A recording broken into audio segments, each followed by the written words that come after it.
Salam salam outsiders, débrief demi-finale Copa del Rey, Barça Real, le débrief il commence maintenant. Bon la famille, sincèrement on va être sérieux, le Barça n'avait pas battu le Real depuis très longtemps au Camp Nou. Mis à part le 5-1 de la dernière fois en championnat, si tu regardes bien, si je ne me trompe pas, les 4 autres classicos au Camp Nou avant cela, ça avait fini soit en match nul, soit en victoire du Real. Le Real quand ils arrivent au Camp Nou, les mecs ils sont motivés. Le Barça quand ils vont à Santiago Bernabéu, ils en font leur terrain de jeu. D'ailleurs même il y en a certains qui l'appellent Santiago Bernabéu. Donc aujourd'hui, il faut qu'on soit sérieux, la première mi-temps du Real, elle est bonne. Franchement la première mi-temps du Real, elle est excellente. Et dans le débrief ce week-end, je vous avais dit quoi? Au milieu de terrain, il faut un Llorente ou il faut un Ceballos. Parce que ces deux-là, ils ont un volume de jeu qui est parfait. Vous avez vu l'entrée de Casemiro. Vous avez vu l'entrée de Casemiro. Vous avez vu la nonchalance de Casemiro. Vous avez vu comment Messi prend le ballon à un moment donné dans les pieds de Casemiro. Je veux dire, Casemiro, moi je l'aime bien. Casemiro, c'est un top player. Mais Casemiro, il n'a pas l'envie qu'ont les Llorente et les Ceballos. Donc aujourd'hui, Llorente au milieu de terrain, c'était un excellent choix. Maintenant, Karim Benzema a passé son temps à désolé. Karim Benzema a passé son temps en position de faux neuf. Mais c'était parfait parce que quand tu as Vinicius aussi haut sur le terrain, quand tu as Vasquez aussi haut sur le terrain de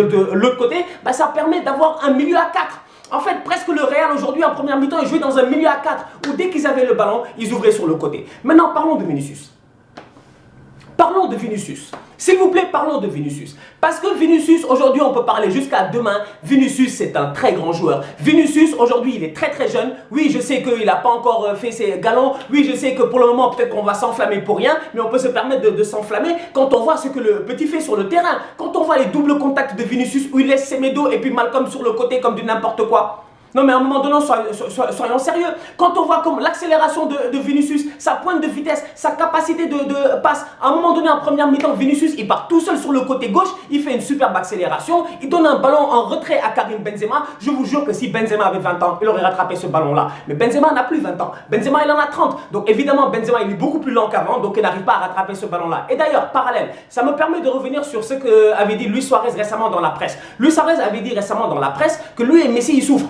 Il avait dit moi et Messi on souffre. Il avait dit moi et Messi on souffre parce que Dembélé va trop vite. Il dit des fois Ousmane il prend le ballon sur le côté, il part. Et nous on sait que si on part pas avant lui, on va jamais arriver pour le centre. Voilà ce qui s'est passé entre Vinicius et puis Benzema. Donc du coup tu te rends compte que toute l'animation offensive du Real en première mi-temps, c'est qui? C'est Vinicius. Et Vinicius en toute honnêteté, moi je le dis et je répète, il est plus fort que Gareth Bale. Et je peux me permettre de le dire. Parce que Gareth Bale à un moment donné, il rentre dans la catégorie éternel espoir. Gareth Bale c'est devenu un Theo Walcott. En fait Gareth Bale jusqu'à présent on croit qu'il va gagner le ballon d'or, qu'il va faire un grand truc et tout. Mais Gareth Bale n'a pas le niveau. Comment tu peux recevoir un ballon de 2-1 de Karim Benzema à un moment aussi fatidique du match et tu le rates?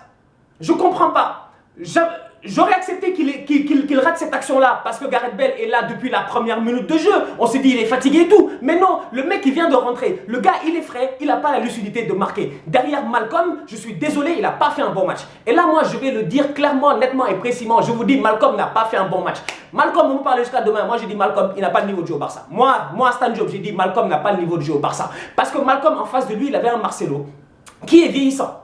On va être sérieux, Marcelo est vieillissant. Marcelo, aujourd'hui, il défend comme ça. Genre le mec, tu sens que Marcelo, dès que tu fais un crochet, tu passes devant lui. Malcolm en première mi-temps, il peut passer devant Marcelo plusieurs fois, même en deuxième mi-temps, mais il ne le fait pas. Semedo, je lui en veux aussi. En fait, c'est deux tocards incompétents sur le côté droit. Deux tocards incompétents sur le côté droit qui n'ont pas réussi à créer la différence, même pas une fois durant la première mi-temps face à Marcelo. C'est pas normal. Franchement, c'est pas du tout normal. Sergio Ramos, c'est le genre de joueur qui sont détestables. En fait, la plupart des gens ici détestent Sergio Ramos. Mais Ramos, on le déteste quand il joue pour l'autre équipe. Mais si Ramos était dans nos équipes, nous, moi Ramos il aurait été Arsenal ou quoi que ce soit, mais on aurait dit Ramos c'est le meilleur défenseur au monde. On va être sérieux, Ramos en ce moment c'est le meilleur défenseur au monde. Ramos ça fait plusieurs matchs qu'il est en train de boss around au Real Madrid. Tu sens réellement que ce mec, il a repris le leadership en main. Tu sens que Ramos il a envie de gagner la Ligue des Champions. Non franchement, j'ai dit cette équipe là, tu sens qu'ils ont envie de gagner la Ligue des Champions. Parce que la manière à laquelle ils jouent en ce moment, la sérénité qu'ils ont, elle est extraordinaire. Ramos, Varane aujourd'hui, parfait. Navas. Moi, sincèrement, je comprends pas. Franchement, je comprends pas et je comprendrai jamais pourquoi on a recruté Thibaut Courtois. Je me dis, Florentino Pérez, oui, il aime les Galactiques, oui, il aime bien avoir genre un beau joueur, deux beaux joueurs, tu vois, des nouveaux joueurs. Dès que tu perces un peu, il te prend, etc. et tout. Mais aujourd'hui, Keylor Navas, il est plus impérial que Thibaut Courtois. Keylor Navas dans les buts, tu es rassuré. Tu me suis. À un moment donné, tu as une passe d'Dani Carvajal en retrait. Elle est tellement appuyée que je me dis, il va rater son contrôle. Non, il contrôle le ballon, il fait sa transversale, il ouvre le jeu. À un moment donné, tu as une frappe de Luis Suarez qui est parfaite. Mais je dis, Luis Suarez a tout fait en première mi-temps. La seule action de la première mi-temps, Suarez a tout fait. Il a ouvert son pied et tout. Qui était là? Keylor Navas. On va être très sérieux. Keylor Navas, c'est un gardien de but qui s'entraîne avec des ballons de tennis. Vous pensez vraiment qu'un ballon de foot, ça lui fait peur? Dans ce classique aussi qui a fini 1-1, il y a eu un power shift à un moment donné. Vinicius sort, Messi rentre et tu vois que tout change. Mis à part l'action que le tocard de Gareth Bale là, il rate en fin de match, mis à part cela, avant ça, il n'y a absolument rien de la part du Real Madrid. Le Real en deuxième mi-temps, il galère, il s'en sort pas, mais il défendent bien. Le Barça, ils ont un jeu beaucoup plus rapide, beaucoup plus fluide, parce que Messi est revenu dans l'entrejeu. Maintenant, moi j'ai envie de parler de Coutinho. Coutinho a coûté 120 millions. Donc la famille, je vous pose une question. Coutinho, c'est une arnaque ou pas? Non, parce qu'à un moment donné, il faut qu'on se pose certaines questions. Coutinho est arrivé pour être un leader. Coutinho n'a pas encore fait ce que Ousmane Dembélé a fait plus ou moins. Parce que Ousmane Dembélé, à un moment donné, il s'est inscrit dans cette équipe-là. Il marque des buts. Il est là, il est présent. Là, il est blessé, c'est dommage. Mais Coutinho, jusqu'à présent, il n'a pas encore réussi à prendre ce rythme-là. Et c'est assez dommage. Parce que dans le match-ci, quand tu regardes bien, moi, je me dis, Messi va rentrer. Malcolm devrait sortir. Non, c'est Coutinho qui sort. C'est un problème. Arthur et Busquets au milieu de terrain en deuxième mi-temps, ils ont été très bons. Bon, le petit Malcolm là, depuis qu'il est arrivé au Barça, il n'a pas encore réussi à s'imposer. Tout à l'heure, j'ai dit que Malcolm n'avait pas fait un grand match et je maintiens encore ce que je dis. Malcolm, si tu regardes bien, même son but, les camps sont ouverts, il fait un super contrôle. Mais il la frappe, elle touche Carvajal. Si elle ne touche pas Carvajal, elle peut rentrer, elle peut sortir, etc. Tu vois. Donc même son but, il n'est pas très clair. Mais derrière Malcolm, tu sens qu'au moins, il y a de la combativité, tu vois. Il y a de l'envie en tant que tel. Mais il manque de confiance. Parce qu'à mon humble avis, Malcolm aujourd'hui, il aurait pu finir avec Marcelo. Franchement, il aurait pu finir avec Marcelo. Et le Real, à un moment donné, je ne sais pas que fait Marcelo sur le terrain dans des matchs comme ça. Tu as un petit Reguilón qui a fait une passe décisive ce week-end, tu me fais jouer Marcelo. Pourquoi? Pourquoi? Franchement, pourquoi? Et c'est là où je dis encore une fois qu'il y a deux tocards incompétents dans cette équipe du Barça là. C'est Malcolm et Semedo. Parce qu'ils auraient dû finir avec Marcelo en première mi-temps. Ils ne l'ont pas fait. Pourquoi? Parce que Marcelo, la chance qu'il a, c'est que devant lui, il y a un Vinicius qui est extraordinaire. Le Real doit jouer l'Atlético Madrid ce week-end et l'Ajax dans quelques jours. La question que je me pose, elle est simple. Est-ce qu'on a trouvé la bonne animation offensive? La VVB?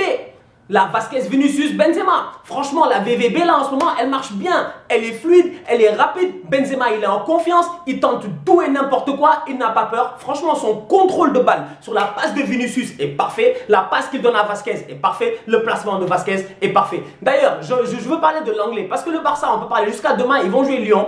Et quand je vois le match que Lyon a fait face au PSG, moi j'ai peur pour le Barça. Parce que le Barça, ils n'ont pas de défense. Et depuis que Umtiti n'est pas là, tu sens qu'on n'a pas encore trouvé le bon duo. Piqué, il va jouer quoi qu'il arrive. Mais qui va jouer à côté de Piqué? Qui va jouer à côté de Piqué? Ça va être l'anglais, ça va être Vermaelen, ça va être Murillo. Qui va jouer à côté de Piqué? Il n'y en a pas un des trois qui a le niveau de Umtiti. Donc aujourd'hui, moi je me dis, ce Barça-là, quand ils vont jouer face au Memphis et tout, les boys ils vont jouer sans complexe. Franchement, ils vont jouer sans complexe, les Ferland Mendy, les Memphis, les Traoré et tout ça. Donc moi j'ai peur un peu pour le Barça. Parce que dès que Messi est dans une petite méforme, dès que Messi n'est pas trop là et tout, et que tu n'as pas Dembélé pour accélérer le jeu, ils sont foutus. Donc moi ça me fait peur, franchement ça me fait très peur. Et moi si j'étais catalan en ce moment, en toute honnêteté, je me dirais, il ne faut pas sous-estimer Lyon comme ils l'ont fait l'année passée, comme la Roma. En espérant que les deux équipes vont arriver en forme lors du match retour le 27 février, parce qu'entre temps elles vont toutes les deux jouer en Ligue des Champions, il y aura des matchs en championnat, on ne sait pas ce qui va arriver. J'espère que les deux équipes vont arriver fit le 27 février pour qu'on ait un bon classico. L'autre chose que j'ai envie de dire là tout de suite, c'est aux fans du Barça là, les gars, attention, vos deux prochains matchs face au Real sont à l'extérieur. Là vous avez eu une victoire, un match nul cette année chez vous. Là vous allez à Bernabéu dans leur meilleure forme de la saison. Ils sont en pleine forme. Franchement, à l'aller vous les avez battus 5 ans, ils n'étaient pas là. Là ils étaient là. Donc moi je dis, le match retour là, le 27 février, il va être énorme à ne pas manquer. D'ici là, le Real Madrid doit jouer l'Atlético ce week-end. Ils ont intérêt aussi à ne pas se planter parce que l'Atlético est à portée de main et le Real, ils sont en forme. Maintenant, Gareth Bale, je vais finir avec lui, je ne veux plus le voir. Franchement, Gareth Bale, je ne veux plus le voir. Je m'en fous de ce que tu vas dire, mon ami. Tu peux ne pas être content ou pas, c'est ton problème. Je dis, Gareth Bale n'a pas le niveau de jouer au Real Madrid. Franchement, on va être très sérieux. Les Richarlison là sont meilleurs que Gareth Bale. Gareth Bale, c'est un incapable. C'est un incapable. On te donne un ballon comme ça. Benzema a la lucidité de te donner un ballon comme ça, tu le rates. Pourquoi? Franchement, non, Gareth Bale, en toute honnêteté, rentre dans le vestiaire, tais-toi, prends ta voiture, rentre chez toi, tu dois avoir honte. En Angleterre, c'était chaud parce que tu avais un match avancé aujourd'hui entre Manchester City et Everton. Ça a fini 2-0 pour Manchester City. Ils ont mis 2 buts dans le temps additionnel. Premier but, 47e minute, ils ont claqué un but sur une tête de Laporte. 93e minute, 96e minute, ils ont claqué un but sur une tête de Jesus encore une fois. On va être très sérieux, Manchester City est premier du championnat avec 7 buts d'avance sur Liverpool. City a 7 buts d'avance sur Liverpool. Ce qui était drôle aujourd'hui, c'est que City jouait contre Everton à Everton. Everton et Liverpool, c'est la même ville. C'est la même ville. Everton et Liverpool, c'est la même ville. Les deux stades, tu n'as pas 1 kilomètre entre les deux. Si je ne me trompe pas, tu as un parc allez voir sur Google Maps, tu as un parc entre les deux. Mais aujourd'hui, toute la ville d'Everton était bleue. Toute la ville d'Everton, même les fans de Liverpool, ils ont souhaité la victoire d'Everton pour la première fois de leur vie parce qu'ils avaient besoin que Everton ralentisse Manchester City. Everton n'a pas réussi à le faire. Pourquoi? Parce que Pep est encore venu avec un système sensationnel. Franchement, moi, les ouvertures qu'ils font sur les côtés là, au Leroy Sané et au Sterling là, ça me fait trop plaisir. Les actions sont trop faciles, les buts sont répétitifs. C'est toujours les mêmes actions. À un moment donné, David Silva a failli marquer le même but qu'Aguero a mis face à Arsenal. Franchement, heureusement que Pickford était là pour faire un super arrêt. Donc ça montre à quel point cette équipe de City là est capable de dérouler en championnat. Et ça montre à quel point aussi Pep aujourd'hui, il arrive à concerner tout le monde. Laporte a marqué, comment il s'appelle, Compagnie la dernière fois, il a joué, il n'a pas joué.